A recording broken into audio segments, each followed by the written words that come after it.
they do not know how to find relevant opportunity.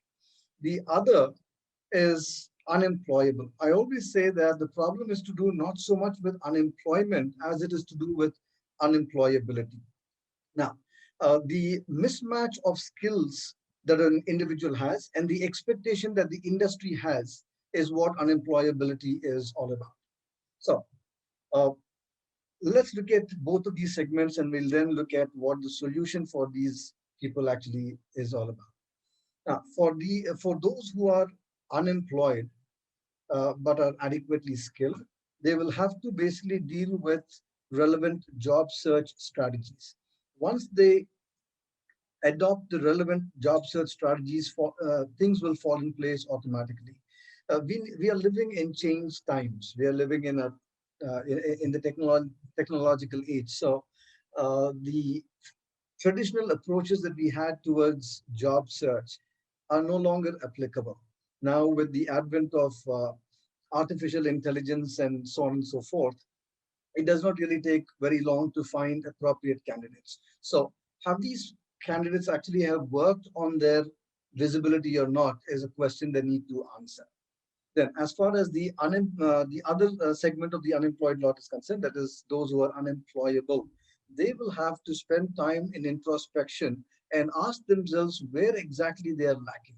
So, do they actually measure up to the expectations of the industry? What are the skills that are in demand, and where exactly are they lacking? So, once that bridge is established between these two between these two segments, the rest will fall in place automatically. Okay. So many people, when they start seeking for a new career, as you said, either they quit the current job or they have already lost their jobs. So in such scenario, what could they do to expedite their research for finding a new job? Yeah, in fact, this kind of unemployment is referred to as frictional unemployment. Frictional unemployment is that unemployed period that an individual has between two engagements. So, say, for example, I worked with a company, I quit my company, and I'm now looking for another job. So, this period of unemployment is what is referred to as frictional unemployment. People in this phase ought to really take matters into consideration as early as possible. Otherwise, frictional unemployment will result in prolonged unemployment. Once it results in prolonged unemployment, finding a job is going to become far more difficult than what it would be otherwise. For instance, uh, if an individual, say, for example, has been jobless for about 11 months and he now applies for a job, the first question that is going to be asked of him is, why did he not find employment? Mm. Okay, what has he been doing for the past 11 months? Now, let's look at the answer, or let's look at the possibilities. If he's been unemployed for 11 long months, there's one of two possibilities. Possibility number one, he could not find employment. Possibility number two, he did not find unemployment. Mhm. If it is case one, if it is that he could not find employment, that basically means that he is not really up to the mark. In other words, companies then look at him as someone who has been rejected and therefore unwanted. Okay. Get the point? So the fact that he could not get employed is indicative of the absence of relevant skills in him, which is why nobody wanted to even take him on board in the first place. On the other hand, if he did not find employment, then it is indicative of lack of motivation. Mm-hmm. Either which, in either case is a red flag. If you could not find employment, then it is lack of ability. If you did not find uh, employment, then it is lack of motivation. Both of which are equally red flags. So one has to necessarily deal with frictional unemployment and not take it easy.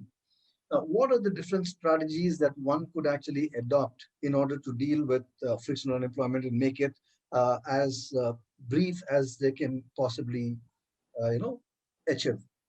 Now, let's look at that. One of the things that they should be doing is obviously enhancing their resumes.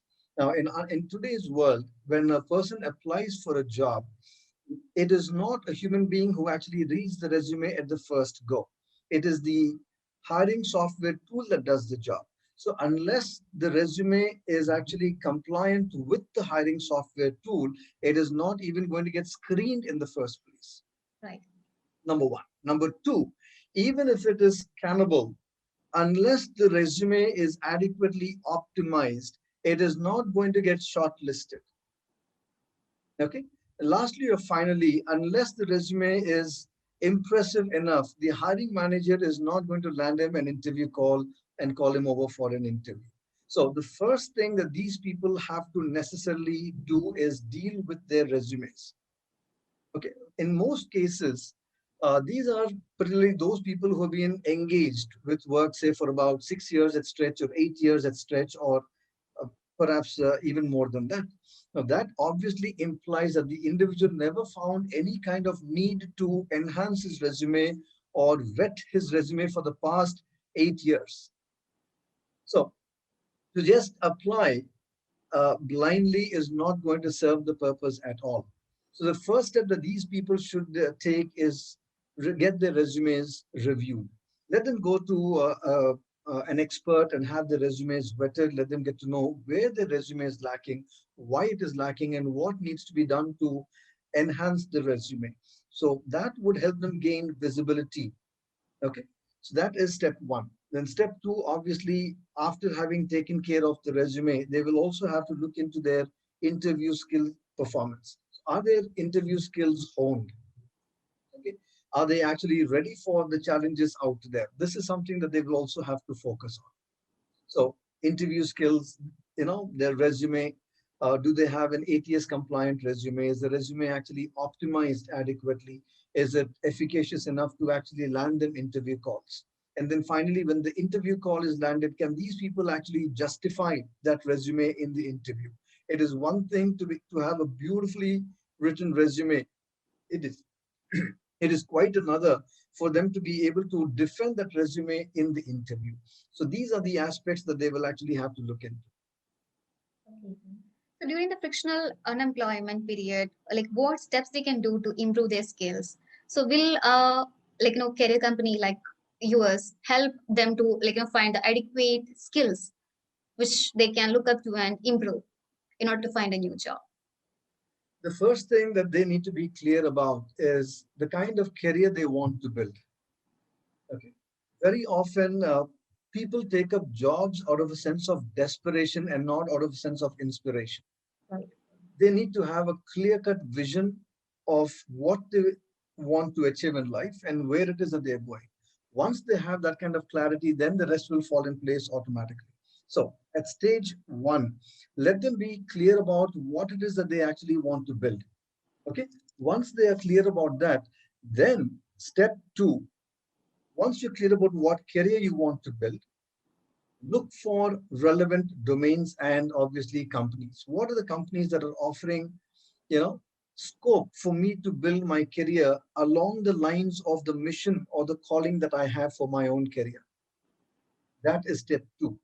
Then step three, once you're clear about that, enlist the jobs that are available that fall in line with the career you intend to build.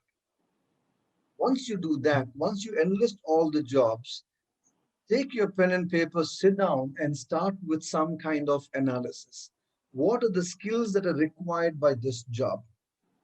How many of these skills are hard skills, and how many of them are actually soft skills? Right.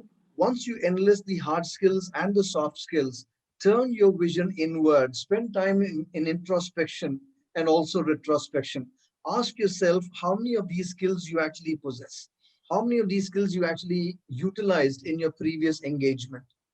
Once you have done that, you will automatically understand where it is you are lacking, and then go on to upskill yourself, upgrade yourself in the areas that you're lacking. So if there is some hard skill where that is missing in you, or if there is some soft skill that is missing in you, obviously go on and acquire these new skills, work on them, polish them, and then you will obviously move on.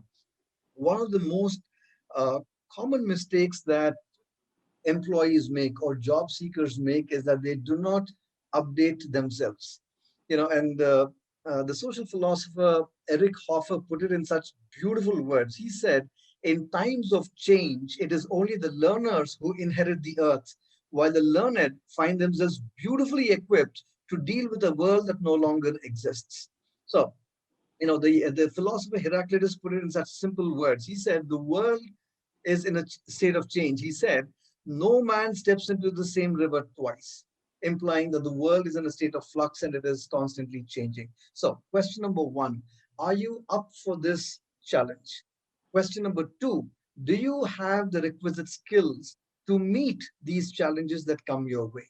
Question number three, in case you are lacking in these skills, did you take did you take necessary steps and measures to acquire these skills and upgrade yourself? So these are certain questions that they will have to ask themselves and then act accordingly. True. So, like the main problem which we faced even after the COVID is that many job seekers they applied for hundreds of jobs in different platforms, but they never hear back from these those who are hiring. So, what could be the reason behind this, and what is one solution for this problem? Uh, the reason is very simple.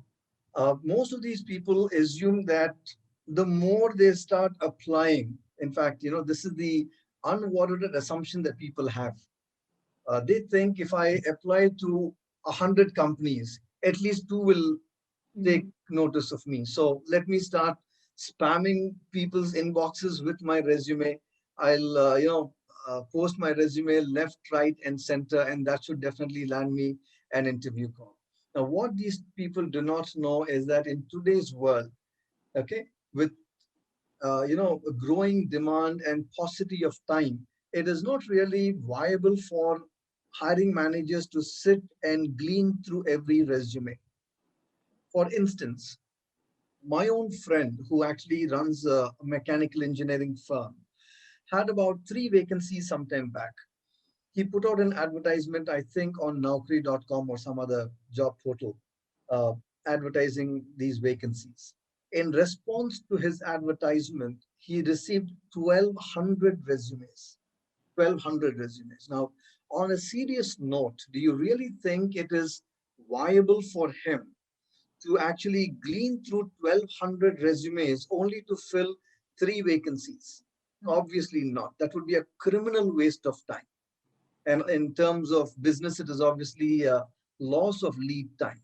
So these employers will obviously have to use their time as effectively as they can possibly use it. So statistics reveal that more than 75% of the companies in India use the ATS, the applicant tracking system software. Now, this software helps screen resumes based on various parameters which are pre-fed by the company. So when a company lists out a job along with the job description, obviously the company has certain expectations. It expects its employees to have or possess certain qualities. So all of these qualities are pre-fed into the software. And once the resumes start pouring in, the software does the scan and it shortlists only those resumes that meet the requirements. So if there is any resume which does not meet the requirement, obviously that resume is flushed out. Now, this is where most people commit a blunder. What they do is they start sending the resume time and again with the assumption that if I send it multiple times, ultimately it will gain visibility. What they don't understand is that once your resume is rejected by the software, in most cases, you cannot reapply for a span of 6 months. A company will not entertain your resume. So, in other words, you cannot have a second chance to make the first impression. So rather than post your resume left, right, and center, presuming that the hiring manager will ultimately take note of it, uh, an act of ignorance, because he does not even realize that it is not a human being who is actually screening his resume at the first go. His resume gets blocked out or flushed out at the very first instance. Okay, so this is a very common blunder that people commit. So what they will have to do is this: the moment they've posted their resume to say maybe 5 or 10 companies and they've not heard from any of them at all, in all probability, it could be a broken resume. They need to understand that various parameters are taken into consideration by hiring managers, and of course the pre-fed uh, criteria, uh, because unless these resumes actually meet that challenge, they are not going to get shortlisted. So they will have to take into consideration that these challenges exist. They will have to go on and ensure that their resumes meet the challenge. Now, they themselves will not be able to do that. Not likely that they will be able to do that because that is not their area of expertise. So my advice to them would be to go out to and find an expert, a person who reviews resumes or a person who is actually skilled at resume writing, and then have the resume evaluated. Let them get a vetting done of their resume. Once they get to know where the resume stands and where it is lacking, then they could make appropriate changes, alter the resume, and make it as effective as they can possibly make it. So that is Rightly what. said, sir. Yeah. So like many people they face a rejection even in the first phase. Like no, their resume won't get even screened, as you said. So like what are the common mistake a job seeker is likely to make when they are called for interviews? That is even after screening they'll be called for the interviews. So what are the likely mistakes they make? One of the most common mistakes that interviewers make, I'm sorry, interviewees make, is that they presume that no kind of preparation is required for the interview.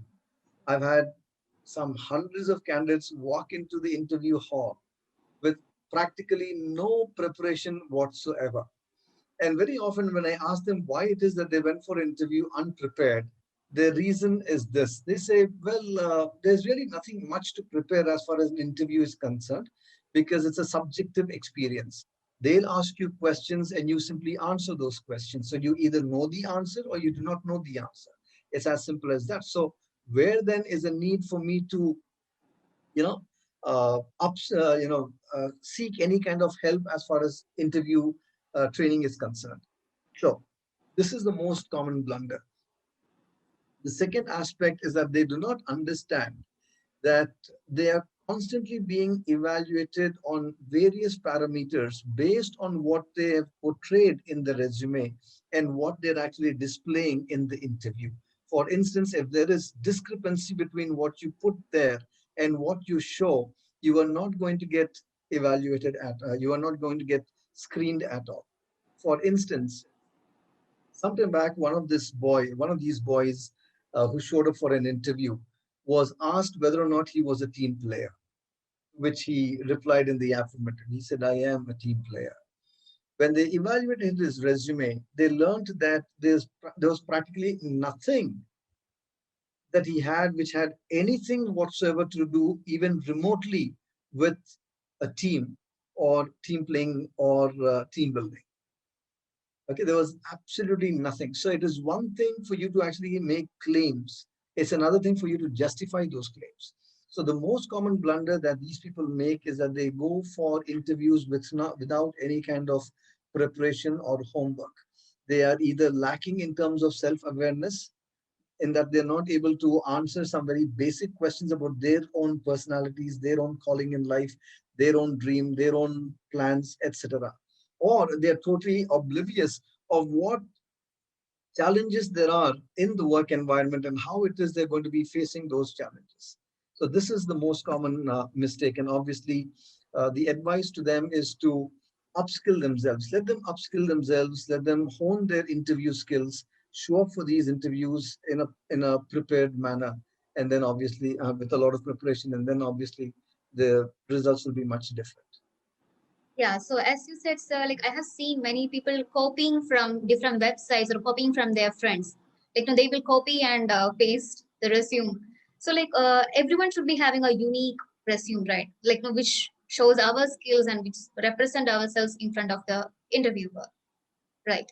So, like, what steps they can take? Like, if the mock interviews provided by training institutes like your Leader Academy, will that help? them to prepare themselves for a interview, better interview? You touched a very, a very interesting point. In fact, this has now become rampant. Let me share my own experience with you. Sometime back, there was this uh, business school that got in touch with me, and they invited me to come and recruit their candidates. We were trying to hire business development executives for our job, for our company. So there was this business school that got in touch with me. They said, "Sir, we invite you and your team. Please come over and hire our MBA graduates. We have about 60 of them. So we'll be glad if you would recruit them." So I went there. Uh, they gave me this entire pile of resumes. Very interestingly, all the 60 resumes had exactly the same career objective, word to word, verbatim. Seeking for a challenging, uh, seeking for a challenging job in a professional environment where I may utilize my skills and talents. It was something of that sort. All 60 of them, the same career objective.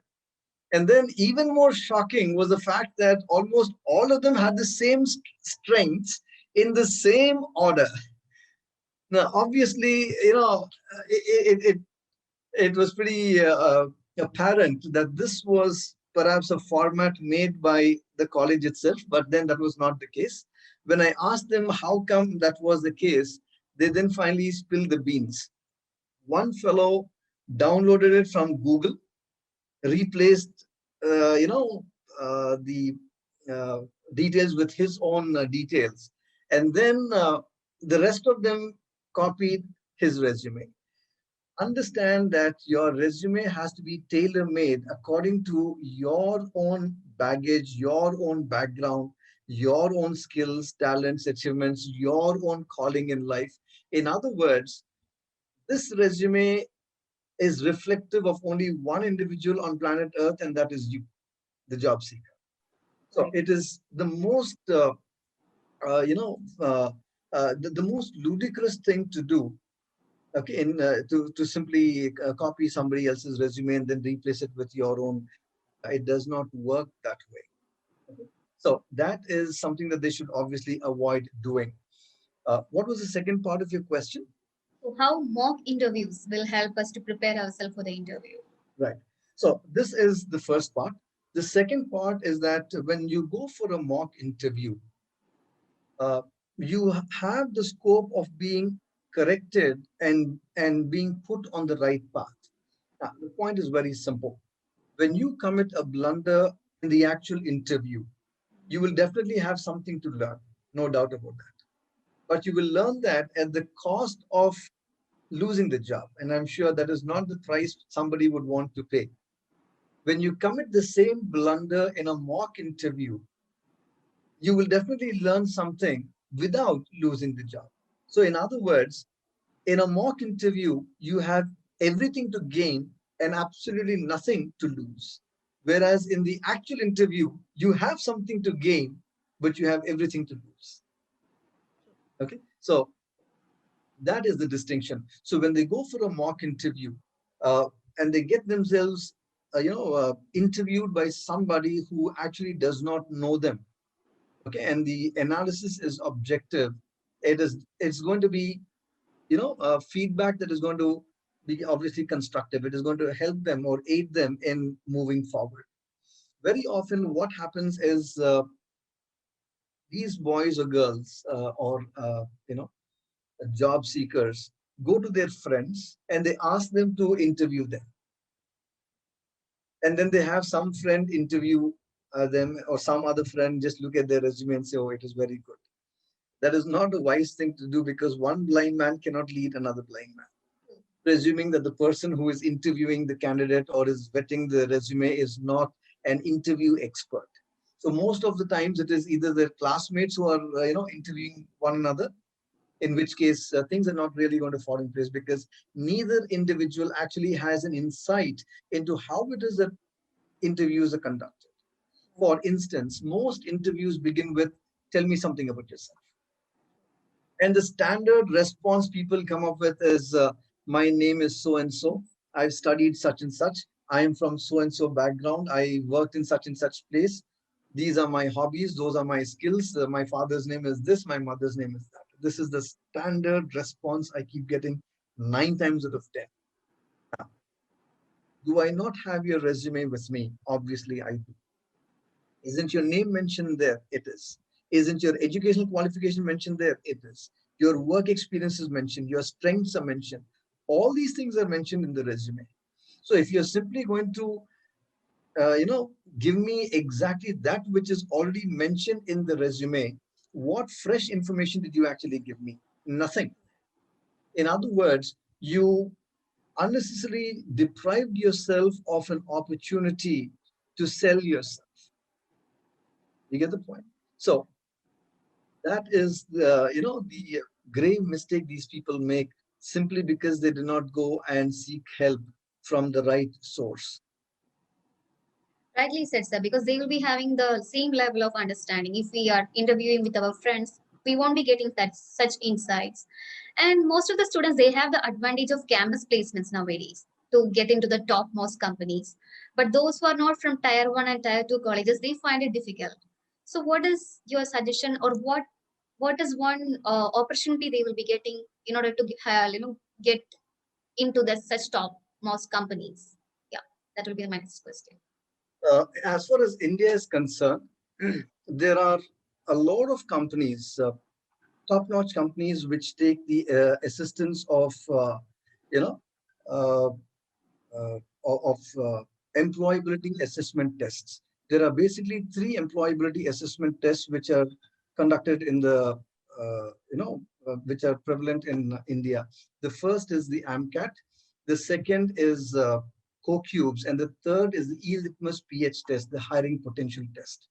Okay, so the AMCAT is the Aspiring Minds Common Aptitude Test. These are employability assessment tests which are conducted by various companies. Now, there are some companies which conduct their own employability assessment tests. For example, TCS has its own test. But then there are several other companies like L&T, Accenture, Deloitte, Hewlett and Packard, so on and so forth, Mindtree, so on and so forth, which take the assistance of these employability assessment tests. So if there are students who are not from a tier one or a tier two college, what they could do is take any of these tests. Okay, again, that boils down to what company they're applying for. So if they're applying to a specific company and that company takes the score of a particular test, because not all companies accept all the scores. There are some companies which take only AMCAT scores. There are some companies which take only CoCube scores, and then there are some companies which take only the hiring potential test score. So these candidates will have to first figure out what kind of companies they would like to apply to, number one. Number two, once they figure out what company they want to apply to, then they will have to look for the appropriate employability assessment test. Take that employability assessment test and then apply to that company along with the score. This score will obviously help them gain a lot of visibility. So that is what they will actually have to do. So, like, will training institutes or services like the leader will help them to take the right test? The guidance, will you people be guiding them which test they have to apply for, and what sort of questions they can expect, and how to prepare themselves for the test? In fact, we conduct the coaching programs both on college campuses and online. We are tied up with we are tied up with several colleges and universities where we go and train their students. We are tied up with a lot of premier institutes in the country, top-notch universities in specific states.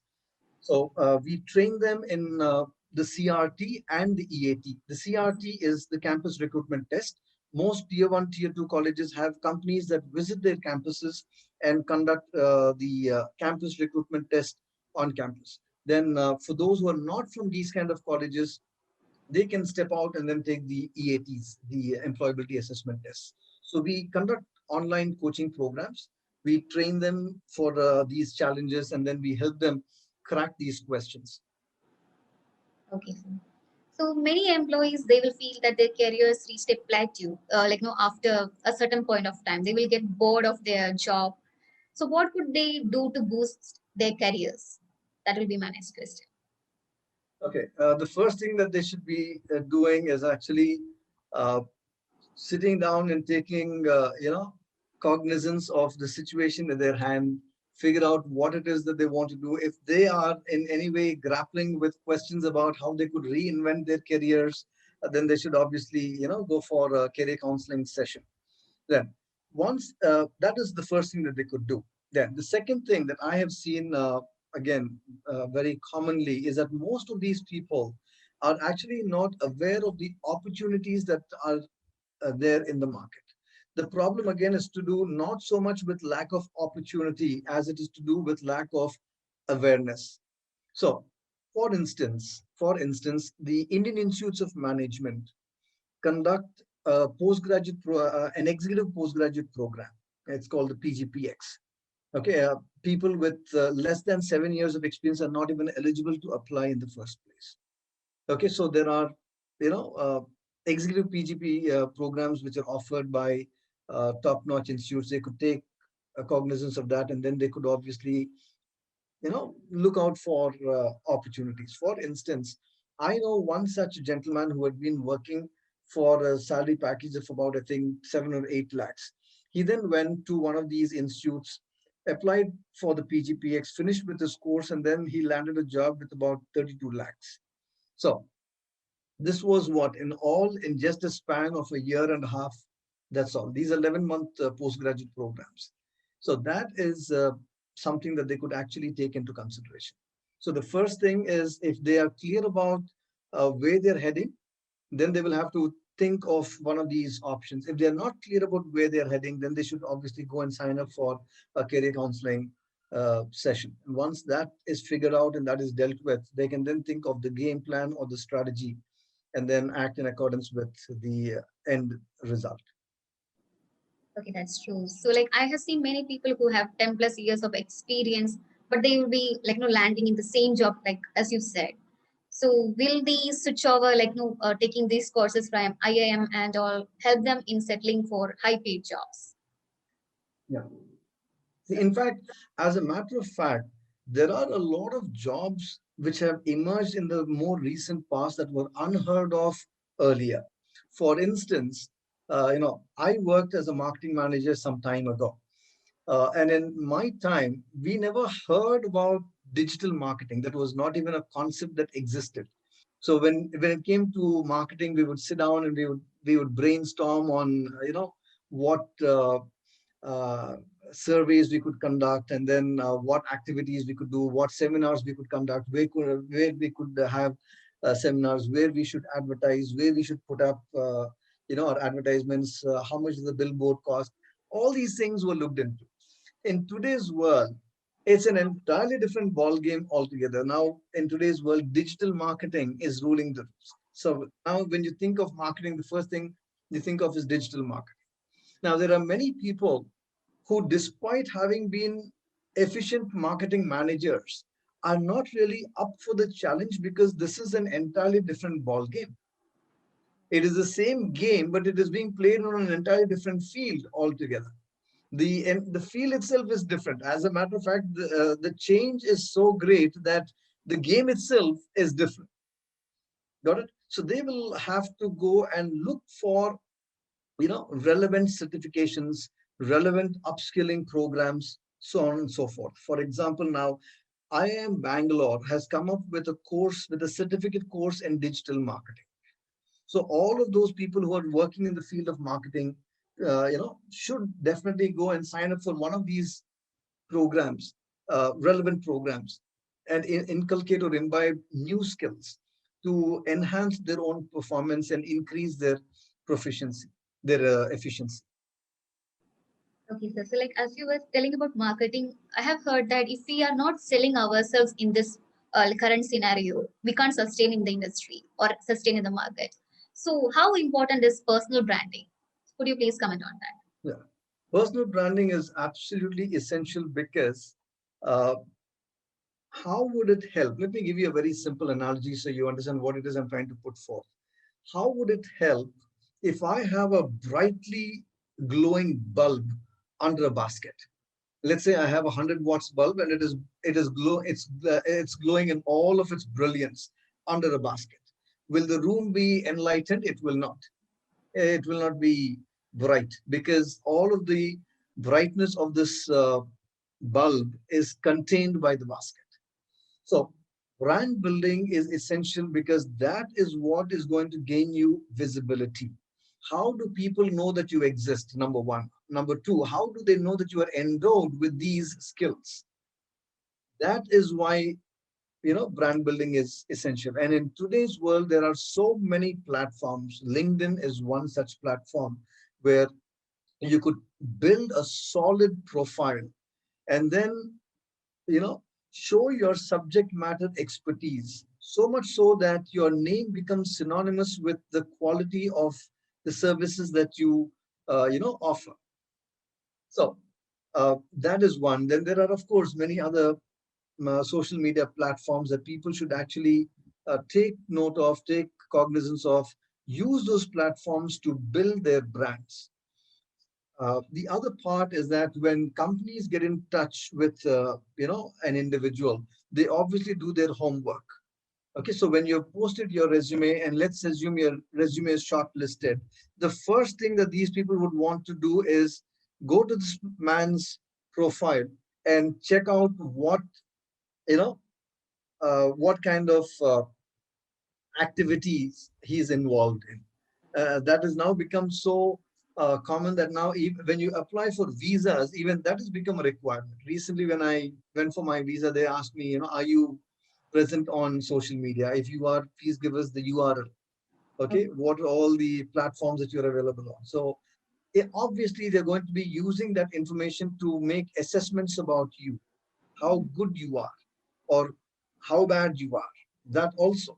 I personally know many people whom I personally rejected because of the kind of activities they were involved in on LinkedIn and some other platforms. For example, there was this boy who sent his resume. It was pretty, impressive. So I then went to his LinkedIn profile, and then what I read there uh, spoke very poorly of the individual. Number one, there was obviously a discrepancy between what he said in the resume and what he actually showed on LinkedIn. So number one, there was problems with discrepancy. Number two, the kind of comments he had been passing on others, the kind of dissent he was showing, the kind of remarks he was making spoke very, very poorly of his civility. Okay, so that obviously, were red flags. So we immediately rejected his profile. We did not even entertain him any further. Yeah. So that is how important it is in today's world. So use these platforms for the right reason. Uh, Let people know the subject matter expertise that you actually have. Build a brand. Once you build a brand, people then understand what it is that you are actually putting out and what it is that you're actually known for. That was a shocking truth. Like, no, like I have heard that artificial intelligence will be, taking interviews in coming years, and they will be taking our resumes. But I didn't know that. Okay, our social media handles have such a huge impact for the interviews. That's a very relevant information for all our youngsters out there. And so, many of the top-notch companies, they are not looking for the college degrees nowadays.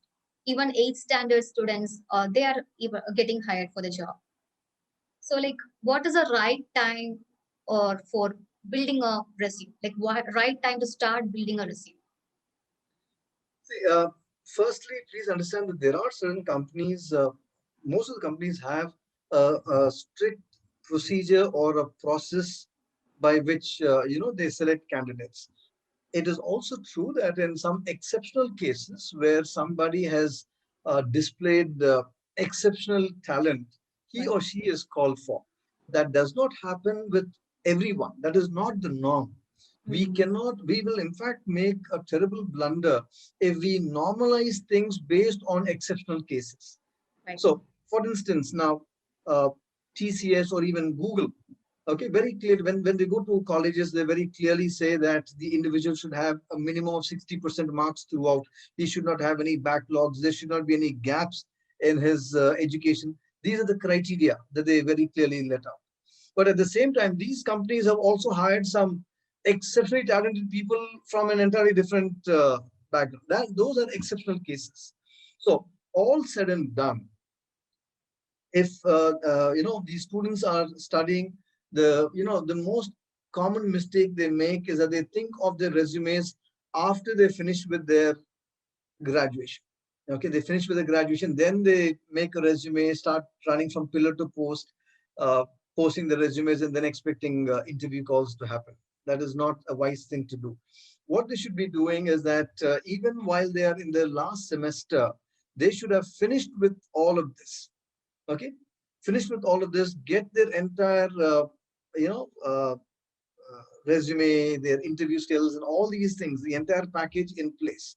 Once they have all of these tools readily available, no matter when the challenge comes, they could obviously meet the challenge. So this is what they should actually be doing. Okay, sir. So like there are many students who go behind the scope. If like no, one of their relative or one of their friend has choose a particular stream, or like one of my neighbor is telling that okay, this particular job will be having scope in the future, so they go behind that. That is a trend which is happening nowadays. So like what is the right age a student should go under career counseling so that they will get a clarity in order to what career they have to choose and reduce this ambiguity? That will be my next question. See, number one, very tragically, most people choose jobs out of a sense of desperation and not out of a sense of inspiration. For instance, I visited some hundreds of colleges in this country. I've lectured in practically every nook and corner of the country, barring just a few states. 9 times out of 10, when I ask an individual why he chose engineering or why he chose XYZ course, the answer, very sadly, that I receive is, my cousin joined it, sir.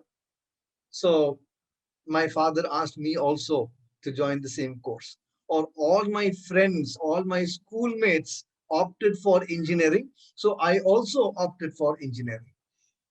Very sadly, they are doing the right thing for the wrong reason. It is not wrong to go and pursue an engineering degree. But if you're pursuing an engineering degree merely because somebody else is doing it, although you know you are not cut out for engineering, then the entire purpose itself is lost. So, it is high time that parents recognized this need, okay, and then took their wards to career counselors and and have their wards undergo career counseling. The sooner they do it, the better. Okay, Okay. that is, in my opinion, most school. This should start at the school level itself. They should start being, they should start being exposed to all of these areas. So in the 10th standard or 11th standard, they can start thinking of these options and then building their plans and strategies. Very sadly, very sadly, there are so many students who are not even aware of what options there are. Quite shockingly, one of the colleges from Orissa, which invited me as a guest speaker on career opportunities after BTech, uh, had some students who walked up to me and asked me what GRE was. They said, "Sir, we never heard this term GRE. What exactly is GRE all about?" This was the question they asked me, and I was shell shocked. And I said, "How come you're an engineer and you've never actually heard of GRE?" And he said, "We don't even know what it is. We never heard. This is the first time we're actually hearing the term." So this is the level of ignorance that actually exists in the market.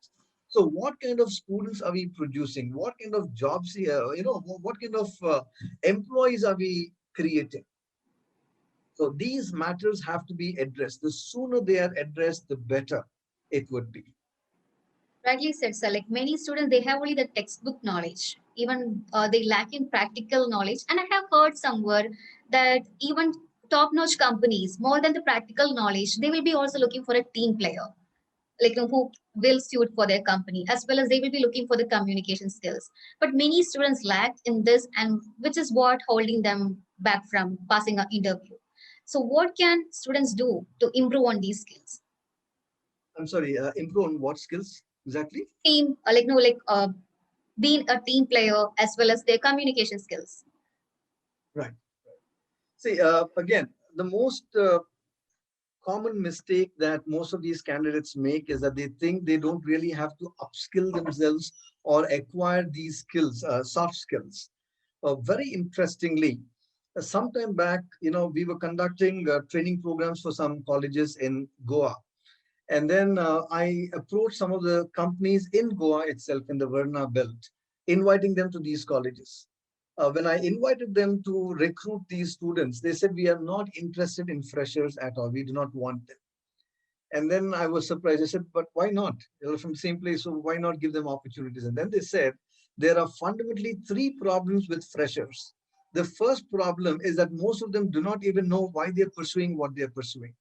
They don't even know what it is that they actually want to do in life.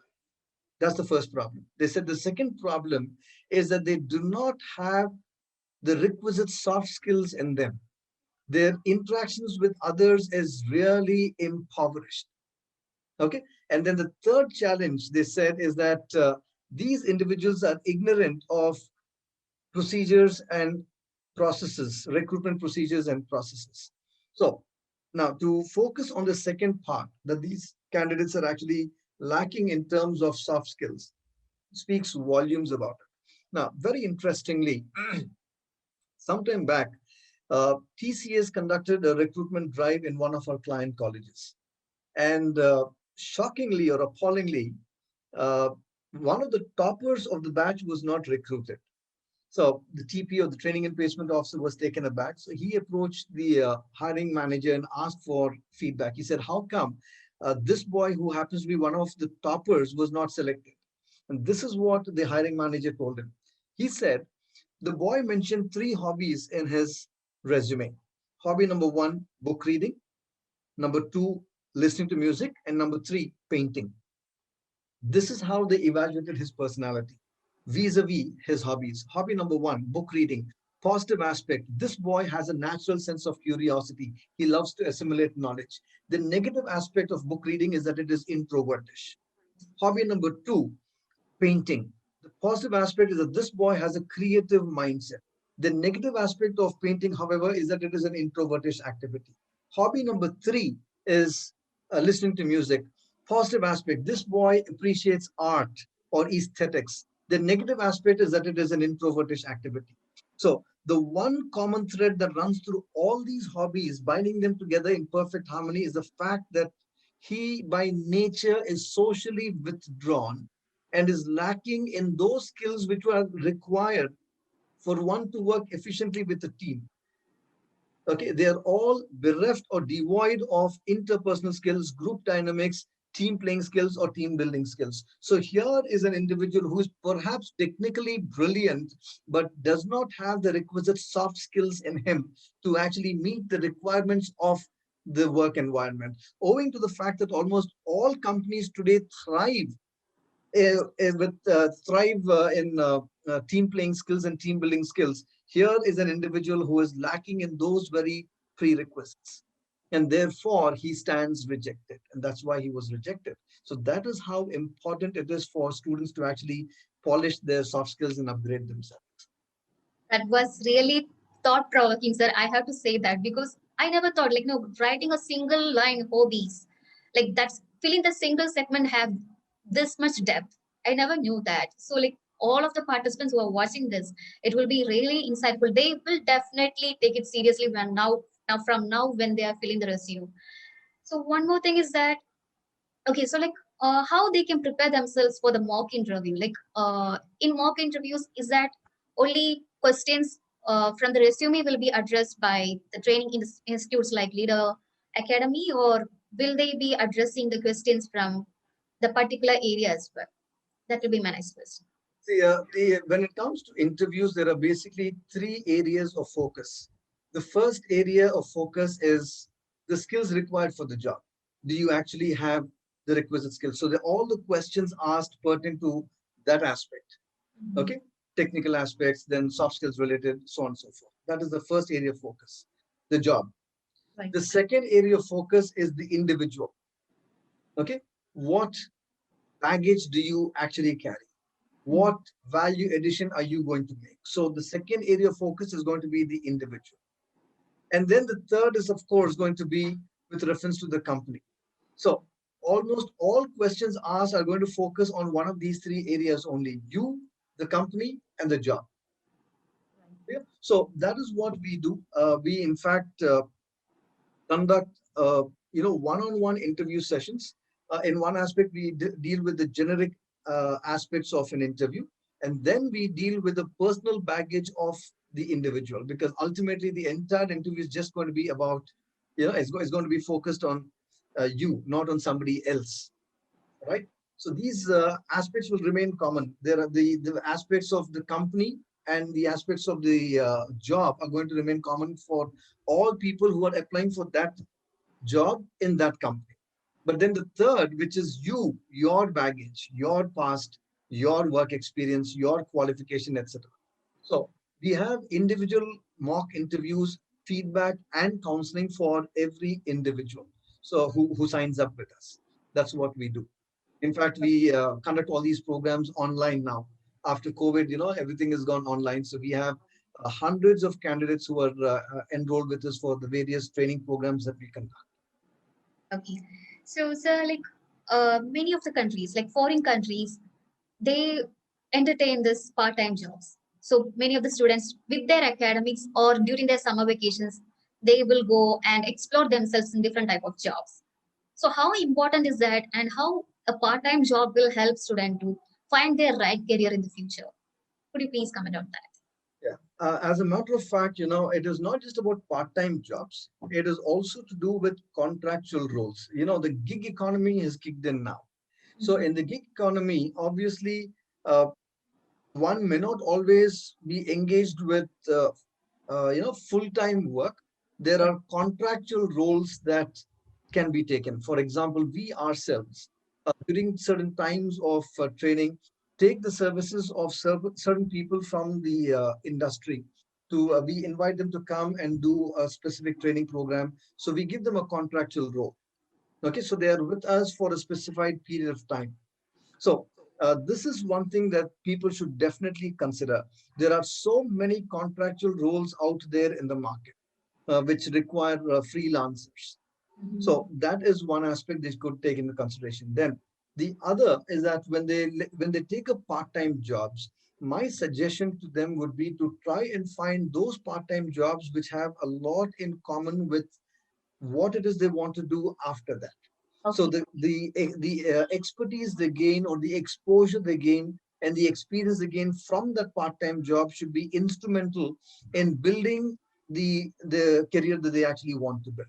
That is what they will have to do. So let them be wise in their choices. Let them choose those jobs which actually fall in line with the larger picture.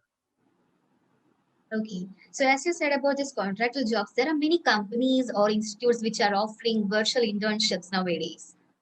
So how important is that for a student to attend, and how it will benefit them in the future? Oh yeah, internships are of utmost importance. Very sadly, internships are not taken up seriously by a lot of students. They are very sad that most of these students don't actually pay much attention to internships. In fact, I personally have heard many students tell me, "Sir, I have 85% in my BTech, so I don't have to do an internship. My project is chal jayega." This is the kind of mindset that they have. They don't understand the importance or the significance of an internship. You may have, knowledge in your head, but do you actually have the skill? It is one thing for me to know the answers of questions pertaining to, say, for example, fabrication, erection of units. But it's quite another for me to actually go out and do that, to display that skill. Okay, so it is obviously essential that these people go out and take up internships. As a matter of fact, the experience that they gain from internships will also actually help them in uh, putting on putting on a good picture of themselves. Okay. So there are many students who are watching this program. So like before we end up the show, what will be your one suggestion or advice that you want to give to the students of this particular program? Number one, please spend time in introspection, figure this out, get to know what it is that you actually want to do with your life, what career you want to build. Let me leave you all with this with these thoughts. I remember sometime back I was taking a walk one evening, and there was this elderly gentleman who walked up to me asking for directions. He asked me where a specific road led to. I wanted to give him the best possible direction, so I asked him where exactly he wanted to go. To which he said, well, nowhere, I'm just taking a walk. I then asked him how it even mattered where the road led to if he were merely taking a walk. Right. Where a road leads to will matter only when there's a destination to reach, a goal to achieve, or a target to attain. If there is no vision and there is no perspective, it will hardly make any difference whether or not you take that road in the first place. So, question number one, get to know what it is you actually want to do in life. If you are not clear about the kind of career you want to build or what dream you want to have, then please sign up for a career counseling session. The sooner that is sorted out, the better it is for you. That is step one. Step two, if you are already clear about your career and you are lacking in certain skills or you need some kind of assistance, feel free to get in touch with us. You can get in touch with me on LinkedIn. I think my Yeah. URL is put in the chat. You Yes. can get in touch with me via LinkedIn, drop a message, and I will respond to you. Okay. So there are many parents also who are seeing this show. Like, many students they want to go behind those career which they like. But most of the places, in most of the scenarios, parents will be a hindrance for the same.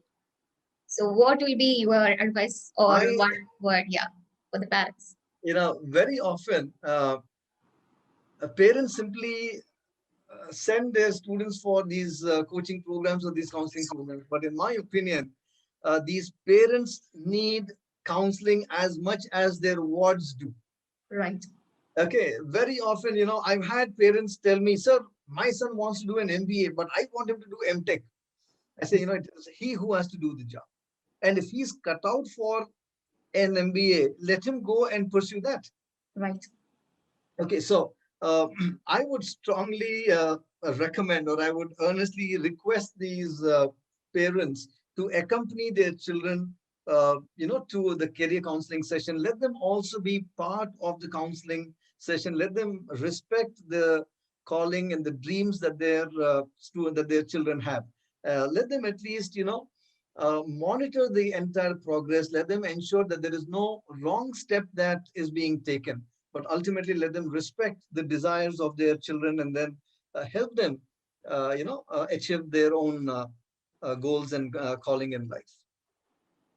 Thank you, sir. Thank you so much. I have to say that was a thought-provoking and really insightful session. Right, starting from the resume and starting from the hobbies area you have said, it was really thought-provoking. And I am sure, like those who have seen this program, they would have added some value into their lives. So please comment on the chat box. How was this particular session? Did it add any value to your life? All the participants, I request you to please drop your comments in the chat box so that we can honor our Roshan sir in such a way. So thank you so much, sir. Thank you for accepting our invite and thank you for your valuable time. Thank you so much. So Thank like you. Thank you so all very the much. participants are sharing their feedbacks. Okay, thank you so much, sir. Thank So you. here Thank you we for come. having me. Yeah. Thank you so much, sir. So here we come to the end of third episode of 3G Career Talks, which is a project to raise awareness about everything career related with sessions and interviews from industry experts. Until we meet next time with another industry expert, this is MC Ansley signing off from 3G International Event Academy. Thank you.